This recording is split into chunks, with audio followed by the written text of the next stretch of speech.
एक समचतुर्भुज का विकर्ण 16 सेंटीमीटर और 30 सेंटीमीटर है, तो उसका परिमाप ज्ञात कीजिए। सबसे पहले एक समचतुर्भुज बना लिए हम, ए बी सी डी। प्रश्न में कह रहा है कि समचतुर्भुज का विकर्ण 16 सेंटीमीटर और 30 सेंटीमीटर है, तो उसका परिमाप ज्ञात कीजिए। परिमाप पेरीमीटर। तो समचतुर्भुज में क्या होता है कि चारों भुजाओं का योग बराबर, चारों भुजाएं बराबर होती है। चारों भुजाएं बराबर होती है, चारों भुजा बराबर। जैसे ए बी बराबर बी सी बराबर सी डी बराबर डी ए। ठीक है। अब देखिए इसमें कह रहा है कि विकर्ण 16 सेंटीमीटर और 30 सेंटीमीटर है, तो मान लिया जाए कि यह विकर्ण को हम 16 सेंटीमीटर मान लेते हैं। तो विकर्ण लिखते हैं यहाँ पर, विकर्ण, दो विकर्ण है, विकर्ण बी डी और विकर्ण AC, विकर्ण AC। अब देखिए, और इसका जो विकर्ण है एक दूसरे को बराबर भागों में बांटती है। इससे जिस स्थान पर यह काटती है एक दूसरे को, दोनों विकर्ण एक दूसरे को काट रही है, तो जितना दूरी, इसको मान लिया जाए कि हम इसे O दे देते हैं, तो जितनी दूरी OB का होगा उतना ही OD होगा। तो कहने का मतलब है कि OB बराबर OD और AO बराबर OC। ठीक है। देखिए यह दोनों बराबर होगा और यह भी बराबर होगा। OB या BO कहिए बराबर OD या DO कहिए, AO या OA कहिए या OC या CO कहिए, बात बराबर है। इस तरह से यह बराबर होता है। अब देखिए कह रहा है कि हम इसे, एक विकर्ण है BD, इसको हम 16 मान लेते हैं। यह BD क्या है? 16। तो BD बराबर, विकर्ण BD बराबर 16 सेंटीमीटर और विकर्ण AC बराबर 30 सेंटीमीटर। अब देखिए ये जो BD है यहां से यहां तक अगर 16 है, तो OB कितना होगा? OB बराबर 8 सेंटीमीटर और OD बराबर 8 सेंटीमीटर। उसी तरह यह 8 होगा, यह भी 8 होगा। यह 30 है कुल, तो यह 15 सेंटीमीटर होगा, तो यह भी क्या होगा? 15 सेंटीमीटर।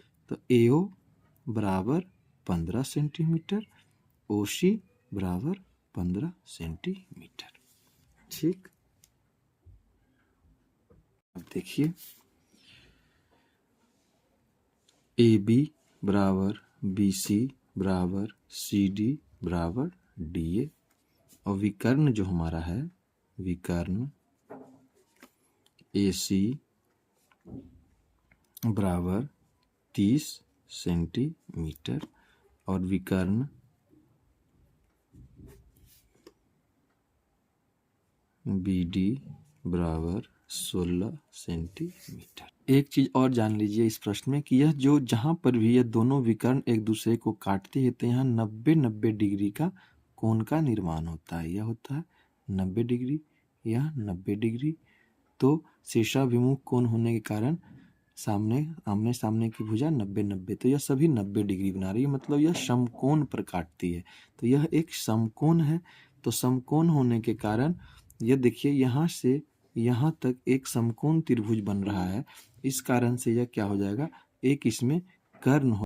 तो इस भुजा को हम इस तरह से भी ज्ञात कर सकते हैं, D1 square plus D2 square करके। जैसे इसको मान लेते हैं हम कर्ण। ठीक है। तो कर्ण बराबर क्या होगा? लंब स्क्वायर प्लस आधार का स्क्वायर। अब देखिए किसी एक को हम लंब मान लें, लंब तो 8 सेंटीमीटर का स्क्वायर प्लस 15 सेंटीमीटर का स्क्वायर। ठीक है। अब देखिए 88 64 centimetre square plus 225 centimetre square. इस प्रकार से यह 289 सेंटीमीटर स्क्वायर। तो अंडर रूट हटाएंगे तो यह हो जाएगा 17 सेंटीमीटर। ठीक है।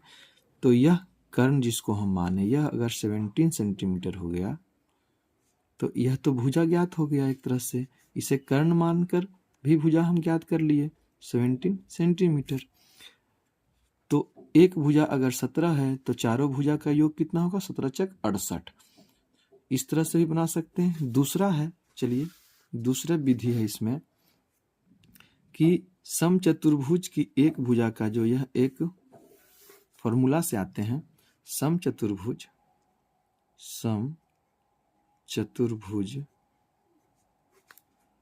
की एक भुजा बराबर 1/2 into √d1 square plus d2 square. देखिए 1/2 इंटू d1 16 सेंटीमीटर है और एक 30, तो 16 कितना हो, 256 centimetre square plus 900 centimetre square. तो 1/2 मल्टीप्लाई √1156 सेंटीमीटर स्क्वायर। 1156 का जब वर्गमूल निकालते हैं तो आता है 34 सेंटीमीटर। तो इस तरह से यह 17 सेंटीमीटर। तो सम चतुर्भुज की एक भुजा इस तरह से भी निकालते हैं, इस तरह से भी निकालते हैं। अब जब भुजा निकल गया तो सम चतुर्भुज की एक भुजा बराबर 17 सेंटीमीटर। तो परिमाप बराबर 4 गुने भुजा, तो 4 गुने 17 सेंटीमीटर बराबर 68 सेंटीमीटर। ठीक है। इस तरह से हम समचतुर्भुज की भुजा निकाले और उसके बाद उसका परिमाप, भुजा निकल गया तो परिमाप तो स्वतः ही निकल जाएगा, क्योंकि समचतुर्भुज के परिमाप बराबर होता है भुजा गुने 4, क्योंकि इसमें 4 भुजा होता है और चारों भुजाओं का योग बराबर होता है। ठीक है।